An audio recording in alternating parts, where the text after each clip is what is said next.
하나님이 교회를 세우는 방법이라는 제목으로 말씀을 전해드리려고 합니다.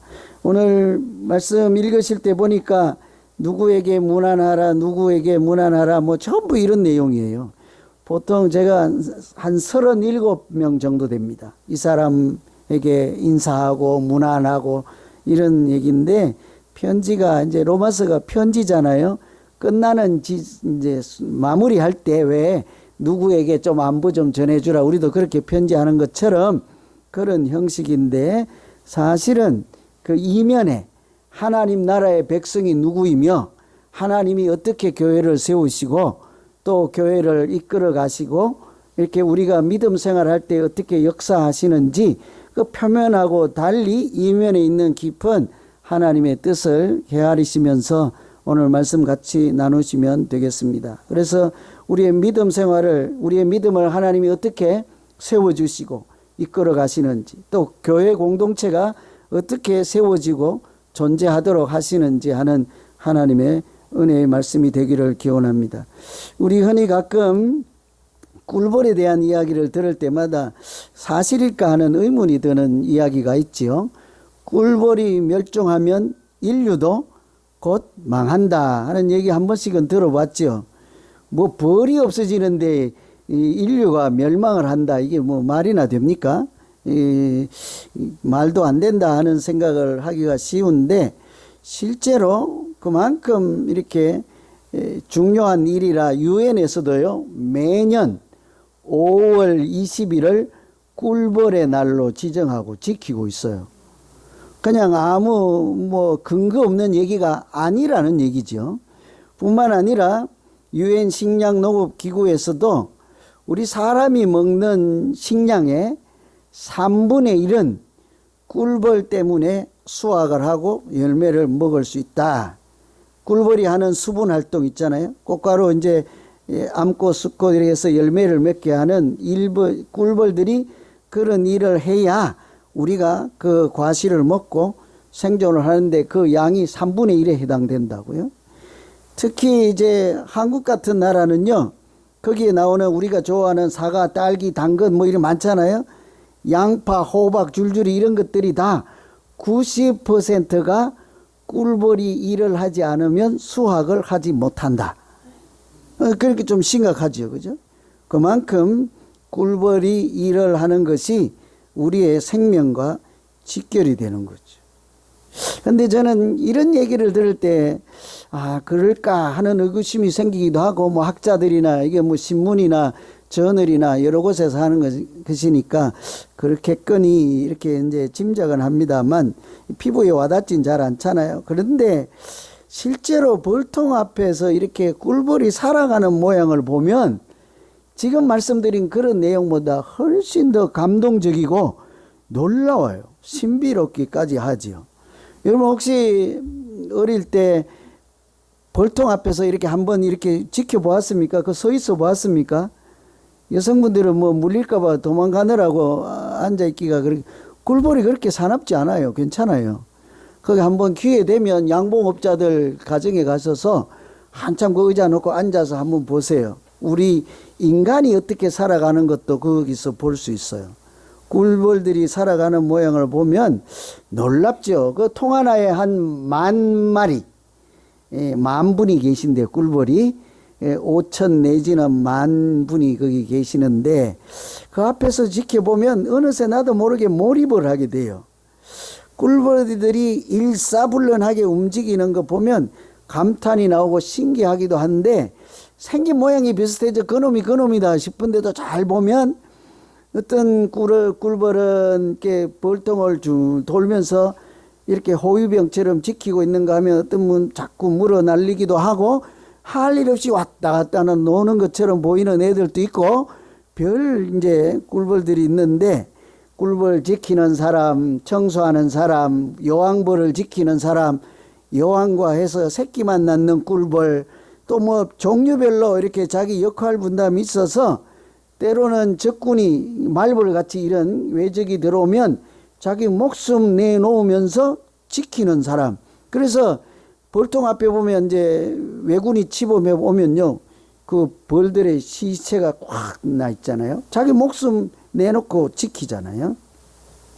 이렇게 사는 것을 보면 야, 참 대단하다. 저 벌들도 사람보다 낫다 하는 생각을 하기도 하고, 하여튼 꿀벌통 앞에 한번 앉아 있어 보세요. 인생을 배운다니까요. 참 협동하는 마음, 한 가지 마음, 공동체를 지키고자 헌신하는 마음, 이런 것을 볼 수 있어요. 그래서 참 아름답다 하는 생각을 하는데, 뭐 꿀 먹고 싶어서 꿀 얘기하는 건 아니고, 이 오늘 말씀이 겉으로는 보면 무난하라 이렇게 되어 있는데, 실상은 하나님께서 우리 공동체를 어떻게 말씀드린 것처럼 세우시고 지키시고 역할을 나누어서 각자 하는 일을 통해서 우리 믿음 생활을 어떻게 할 수 있게 하시는지에 대한 말씀입니다. 하나님께서 우리를 부름받은 자라고 하잖아요. 사명 맡은 자들이라고 하지 않습니까? 우리 믿는 자들을 어떻게 아름다운 교회 공동체라는 것을 세우고 지키고 이 안에서 믿음 생활을 할 수 있도록 인도하실까? 특히 우리 개인 입장으로 보면 내가 어떻게 아름다운 믿음 생활을 할 수 있도록 하나님께서 도우실까? 이런 말씀이라는 거죠. 하나님은 우리에게, 믿는 자에게 돕는 자를 보내주시고 동역자를 보내주셔서 우리가 이렇게 실족하지 않고 믿음 생활해서 아름다운 하나님 나라 안에서 살아갈 수 있도록 인도하시고 역사하시는 줄로 믿습니다. 돕는 자를 반드시 붙여주십니다. 이렇게 동역자를 보내주시죠. 4절에 보시면 그들은 내 목숨 위하여 자기의 목까지도 내어놓았나니 나뿐 아니라 이방인의 모든 교회들도 그들에게 감사하느니라. 사도 바울이 볼 때는 이 사람은 자기 목숨까지 내주고 교회를 위해서 또 사도 바울이 하는 선교 사역을 위해서 헌신하는 이런 사람들, 하나님이 보내주신 동역자들이 있다는 거죠. 아시는 대로 사도 바울이 유럽에 가서 이제 복음을 전하잖아요. 선교를 하는데, 그래서 그 땅에 최초의 교회를 세우고 수많은 일들을 해서 인류 역사상 한 사람이 저렇게 위대한 일을 다 해낼 수 있을까? 이렇게 할 만한 인물이 사도 바울이지 않습니까? 엄청난 일을 한 거죠. 근데 사실은 사도 바울 혼자서 한 것이 아니라 동역자를 붙여주시는 하나님께서 이 사도 바울을 통해서 하나님께서 하신 일이라 해야 되겠지요. 그래도 표면상으로 보면 사도 바울이 늘 이렇게 쓰임받는, 부름받은 사람으로서 일을 하잖아요. 이 선교를 왼쪽으로 갈까 싶으면 하나님이 그쪽으로 가지 말라 하고, 또 오른쪽으로 갈라 하면 거기도 가지 말라 하고, 때로는 바다를 건너오라 하기도 하고, 때로는 앞으로 가라 하면 거기 쉬었거라 하기도 하고, 이렇게 발걸음을 돌리시고 인도하시고 어디로 가야 할지를 다 말씀을 해 주시니까 하나님이 하신 일이라 할 수 있지 않겠습니까?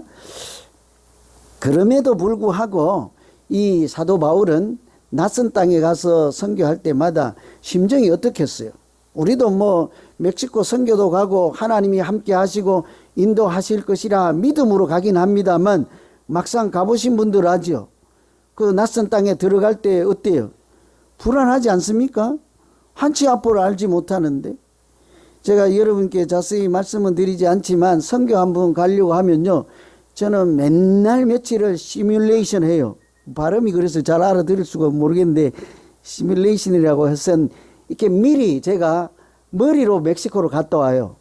지도를 찾아서 인터넷으로 또 이렇게 내비게이션을 돌려서 현장의 영상들을 다 보면서 이제 거기 편말 있잖아요. 다 외워요. 외우고 그리고 여기까지 가면 어떤 가게가 있고 여기서 우회전 해야지 좌회전 해야지, 시뮬레이션을 수십 번 해서 저는 혼자 가기 전에 두 차례 거기를 갔다 와서 때로는 눈 감고도 갈 수 있어요. 외워서 여기 가면 어디다. 그래야 여러분이 안전할 거 아닙니까? 그죠? 그렇게 가도 막상 국경을 넘으면 어때요? 불안하잖아요.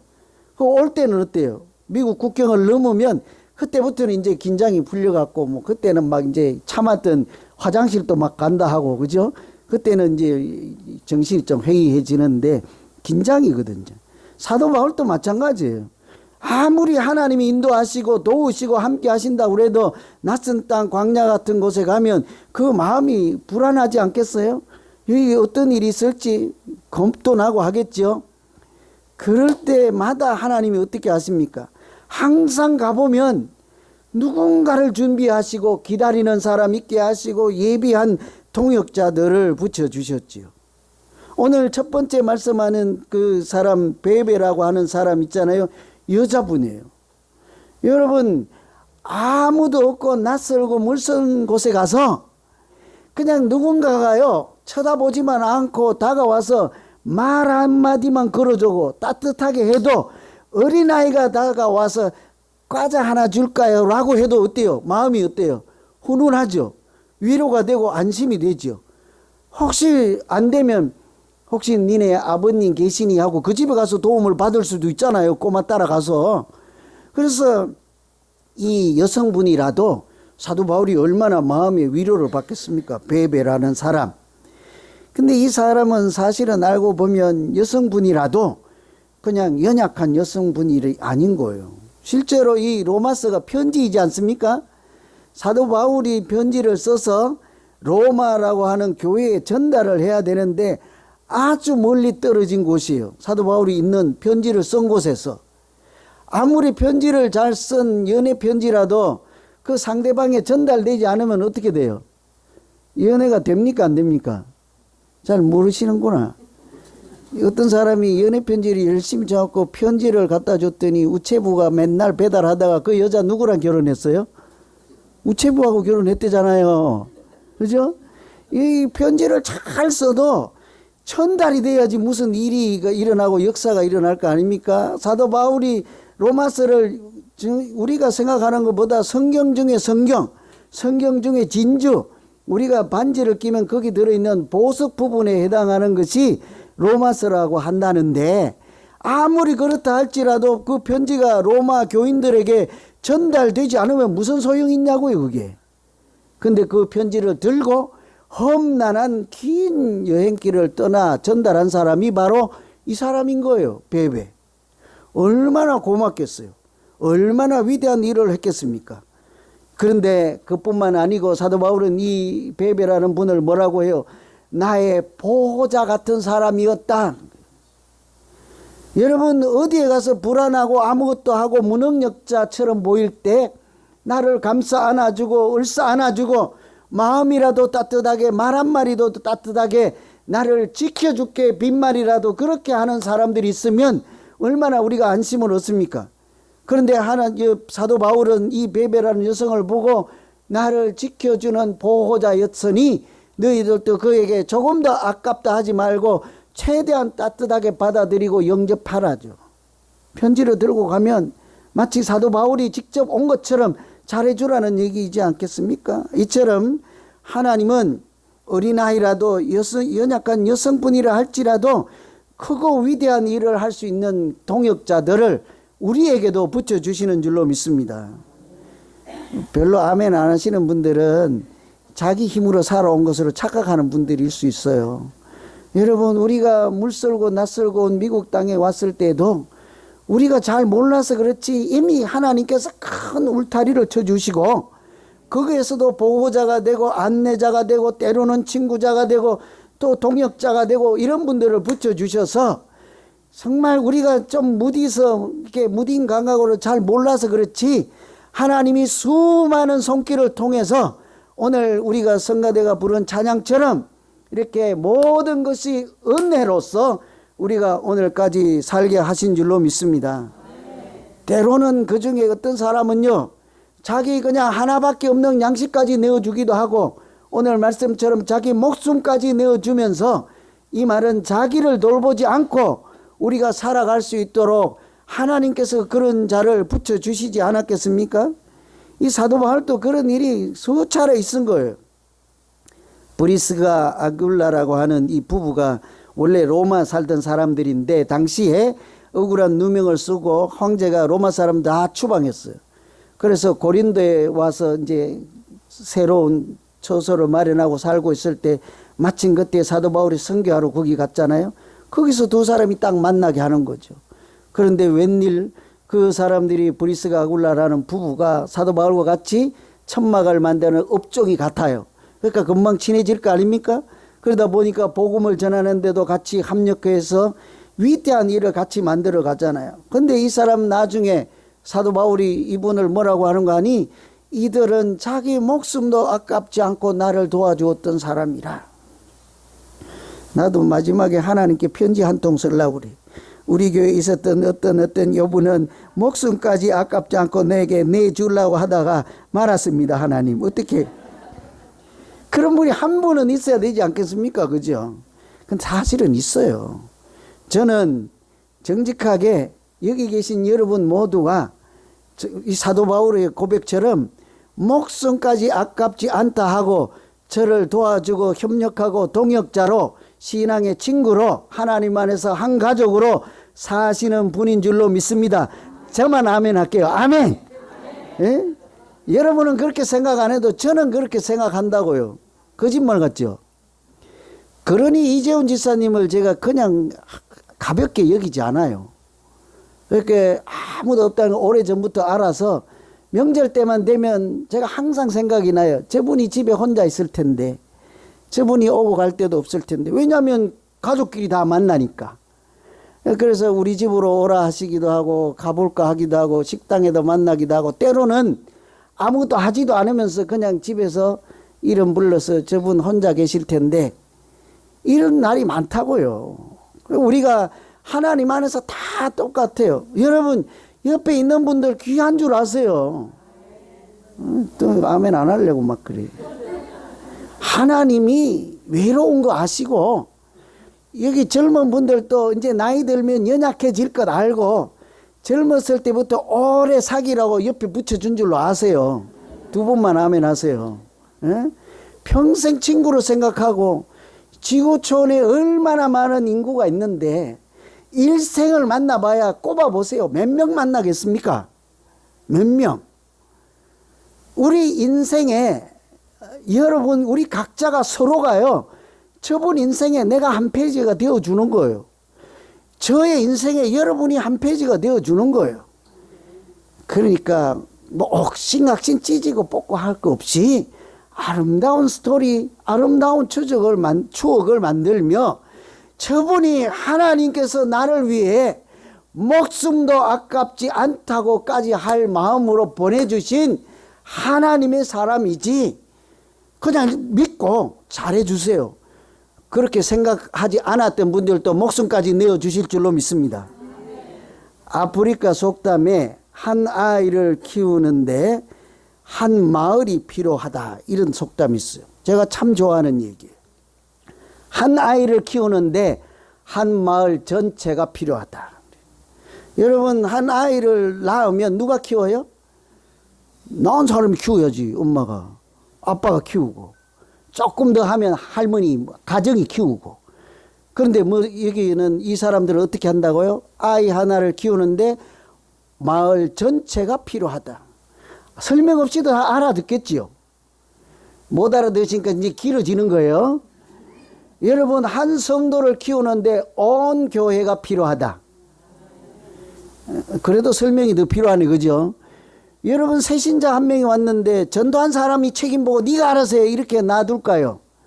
아니면 전도한 사람에서 새 생명이 왔는데 인도하신 그분이 앉아서 둘이가 얘기를 해야 되니까 자리는 뜰 수 없고 보니까 저분이 기침은 하고 지나가는 어떤 노 권사님에게 권사님 물 한 잔 떠다 주세요 했더니 이 권사님 하시는 말 네가 나이가 나보다 적은데 뭐 나라 물 떠오라고? 그렇게 하실 거예요. 아니면 그냥 막 혼자 놔두고 이렇게 가는데 왜 가요? 그러니까 물 떠요. 아니요. 지사님이 앉아 계세요. 내가 도와드릴게요. 여러분 새 생명 천하보다 귀한 생명 하나를 키우는데도요. 온 교회가 필요하다. 아이고 이렇게 아멘이 안 되는 주일날은 내가 얼마나 힘이 드는지 몰라. 여러분 목사 한 명을 만드는 데는요. 온 교회 교우가 필요합니다. 그러지도 않으면서 왜 또 아멘 다 했어요. 목사도 목사가 되어가는 거예요. 목사가 되어가는 거예요. 제가 실수하면 권사님이 목사님 다음에는 그러면 안 되시지요, 아시지요, 내가 기도할게요 할 거 이렇게 위로해주고 이렇게 해주고, 또 잘못하면 목사님 이번에는 덮어줄게요, 다음에는 좀 눈에 띄지 말고 실수 좀 덜 하세요, 그 덮어주고 그러다 보면 실수가 적고 사람 되어 가는 거죠. 우리 모두가 똑같아. 하나님은 그렇게 해서 이렇게 우리에게 위로자도 보내주시고 치료자도 보내주시고 친구도 보내주시고 외롭지도 않게 하시고 능력이 되어주시고, 그렇게 해서 우리가 믿음 생활 하도록 인도하시고 지금까지 지켜주신 줄로 믿습니다. 사족인데요, 여러분, 우리가 그래서 각자에게 하나님이 보내준 동역자가 되시고 친구가 되시고, 또 내가 그분에게 그렇게, 그분은 나에게 그렇게 믿음 생활할 때 하나님께서 우리 교회를, 우리 각 가정을, 우리 각자의 삶의 현장을 천국으로 만들어 주실 줄로 믿습니다. 두 번째는 하나님께서 열매를 통해서 소망을 주십니다. 5절에 보시면 나의 사랑하는 에베데노에게 문안하라. 저는 아시아에서 그리스도께 처음 익은 열매니라. 열매, 여러분 이렇게 보면요, 식물을 키우거나, 일부에도 제가 군대 얘기했는데 원고에는 없습니다만, 여러분 군대에서요 가면, 저는 그런 일을 안 했습니다만 소문에 들으니 한가하고 할 일이 없으면 땅을 팠다가 다 파면 이렇게 다시 메우라고 한대요. 그 다시 가서 시간이 다 메우고 나면 또 뭐래요? 그 자리 다시 파라 한대요. 다시 메꾸라고 한대요. 참 재미있겠지요? 한 개도 재미없대요. 그런데요, 여기를 파봐라 하니까 딱 팠더니 고구마가 안에 딱 나왔어. 그만 파 하니까 호기심이 생겨서 몰래 그 땅을 파는 사람 있겠지요? 열매가 있고 소득이 있으면 할 힘이 생긴다고요. 하나님도 가서 우리가 전도를 하고 선교를 하면 어때요? 10년을 하고 100년이 지나도 소득이 없고 열매가 없으면 우리가 주눅이 들고 기가 주고 용기가 없어지는데, 전도할 때마다 가끔 하나님이 열매를 보여주시면 어때요? 인내할 수 있는 능력이 생기지 않겠습니까? 하면 된다 하는 소망을 갖지 않겠습니까? 이게 하나님이 우리를 인도하시고 역사하시는 방법이죠. 그래서 열매라고 하는 것은 희망이라는 거예요. 부활의 첫 열매, 우리에게도 부활이 있다는 것을 보여주신 하나님의 메시지이지 않겠습니까? 잘 몰라서 그런데 우리는 다 농사꾼의 후예들이라서 우리 집에 가면 호박이 있으니까, 대문 열렸으니까 항상 따가세요. 괜찮아요. 거기 가면 호박에 서너 그루를 나무를 심었는데 어떤 것에는 열매가 없어. 가만 보니까 제가요, 열매가 있는 데면 자꾸 물 주더라고. 걔는 열매를 자꾸 더 열려. 열매를 없고 하는 애는 저도 이제 물 줄 힘이 안 생기는 거 냅둬버리니까 얘는 시들시들 해버려요. 근데 열매를 보면 어때요? 본능적으로 자꾸 이렇게 물을 더 잘 주고자 하는 마음이 생기잖아요. 우리도 똑같아요. 사도 바울에게도 하나님께서 복음을 전하고 선교를 할 때 가끔씩 힘을 내고 용기를 내도록 하나님이 어떻게 합니까? 아시아의 첫 열매를 딱 눈에 띄게 하는 것이죠. 그 사람 이름이 에베네더예요. 공교롭게도 그 뜻이 찬양을 받다예요. 하나님께서 사도 바울이 선교하고 전도할 때 그 땅의 첫 열매를 통해서 하나님이 영광 받으시고 찬양을 받으신다 하는 말씀이지 않겠습니까? 하나님이 자기가 한 전도의 열매를 보고 영광을 받는 것을 보면 사도 바울이 힘이 나지 않겠어요? 우리도 마찬가지. 여러분, 오늘 또 우리 김나무 집사님께서 이렇게 이웃에 이제 따로온 곳으로 이사를 갔다가 가시자마자 전도를 하셔갖고 또 귀한 한 분을 모시고 오셨네. 그죠? 그런데 이거는 김나무 집사님만 이거 방송 다 되는데 이제 세계적으로 이제 이름 다 내가네 이제.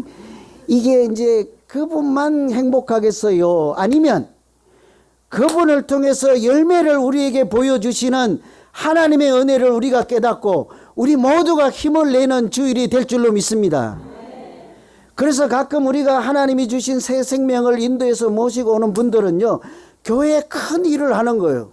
시들어 있는 우리들 모두에게 하나님이 은혜를 보여주시고 소망을 주시고 지금도 우리와 함께 역사하고 있다는 것을 보여주시는 하나님의 증거인 줄로 믿습니다. 우리 자신도요, 누군가에게는 그런 첫 열매가 얼마든지 될 수 있죠. 항상 하나님은 불가능한 곳에서 기적을 만들어내십니다. 사도 바울이 유럽에 가서 교회를 세우고 하는데 잘 안 되잖아요. 열매가 안 보이잖아요. 그런데 어떻게 해요? 그러다가 맨날 두드려 맞고 억울한 누명을 쓰고 감옥에 가 있는데 그래도 어떻게 자기가 할 수 있는 것은 기도밖에 더 해요. 찬양밖에 더 할 수 있겠습니까? 감옥 안에서 빌립보 감옥 안에서 한밤중에 찬양을 부르며 하나님 앞에 기도할 때 그 빌립보 감옥의 옥문이 열리고 어떻게 돼요? 그 간수가 하나님께서 그가 첫 열매가 되게 하셔서 그날 밤에 그 안수가 세례를 받고 예수를 영접하여서 주 예수를 믿으라 그리하면 너와 내 집이 구원을 얻으리로다. 역사를 하나님이 만들어내시잖아요. 감옥에 있으니 기죽지 말라는 거예요. 그곳에도 하나님이 열매를 보여주셔서 사도 바울이 용기를 내게 하신 줄로 믿습니다. 우리도 다 그런 이야기들의 주인공이잖아요. 여러분 가문에 여러분이 첫 열매이지 않습니까? 우리 대한민국에 전부 하나님을 알지 못하는 그런 공장이나 학교나 지방이나 마을에서 우리가 전부 다 1번이잖아요. 첫 열매이지 않습니까? 저는 자신 있게 말하는데 우리 마을에서 우리 집이 첫 열매예요. 아무도 예수 믿지 않을 때 우리가 믿음의 선봉에 서서 우리 집에만 목사님이 오는 가정, 그래서 동네에서 사람들이 이렇게 좀 남달리 보았죠. 여러분 우리 누구나 다 마찬가지예요. 하나님이 이런 열매를 보여주신다고요. 12살 난 애 꼬마가 한문으로 된 책을 하나 주어서 보니까 그게 성경책이요. 근데 당시에는 조선시대 1894년 이때니까 평양에 이게 금서예요. 금서. 금지된 책, 읽으면 안 되는 책. 꼬마가 주어서 이제 자기는 급돈하고 하니까 이제 관공서에 있는 누구 이렇게 공무원으로 일하고 있는 사람에게 어른에게 갖다 주었는데 이 어른도 아까워서 종이가 아깝잖아요. 자기 벽에 집에 갖다 도배칠을 해버려서 벽지로 발라버렸어요. 성경책 뜯어가고 벽지로 발랐다고요. 이 꼬마가 그 집에 들락날락 하면서 그거를 읽어보다가 12살 애가 회심을 하고 예수 믿었어요. 근데 이게 나중에 그 집 어른도 자기도 집 앞에 들락날락 하면서 예수를 믿었는데 미국에서 있던 마페 선교사님이 가서 공교롭게 그 집이 선교지가 된 거예요. 거기서부터 복음을 전하는 주막이었거든요. 그 어른이 이렇게 하는 주막을 운영하는 분인데 그 주막의 틀을 잡고 이렇게 선교 사업을 하는 거죠. 그래서 첫 열매를 보게 하시고 첫 열매를 붙여주시고 선교를 하니까 최초의 교회가 된 거예요. 그래서 거기 그분들에 의해서 제가 졸업한 학교가 신학교도 세워지고 이렇게 첫 열매를 하나님이 콱 보여주심으로 이 미국에서 살던 그 코쟁이 아저씨들이 얼마나 겁이 났겠어요. 뭐 용기가 있겠습니까? 그래도 하나님이 보여주시는 그것을 소망 삼고 이곳에서도 되는구나, 이곳에서도 하면 되겠구나 힘을 얻고 한 것이 그 한 사람에 의해서 나라가 우리가 이렇게 은혜를 입고 살게 되잖아요. 여러분 우리 모두 이렇게 옆에 있는 한 사람 한 사람을 소중히 여겨서 하나님이 나에게 붙여준 사람이구나 뿐만 아니라 나도 누군가에게 가서 하나님이 보내준 사람이 되어서 우리가 위로자가 되고 격려자가 되고 친구가 되어지고 그렇게 첫 열매로 살아가면 하나님께서 우리 가운데 하나님 나라를 만드시고 또 우리 교회도 하나님이 함께 하시고 붙잡고 계시고 사용하시는 아름다운 교회가 되기를 간절히 기원합니다. 기도하겠습니다. 하나님 아버지,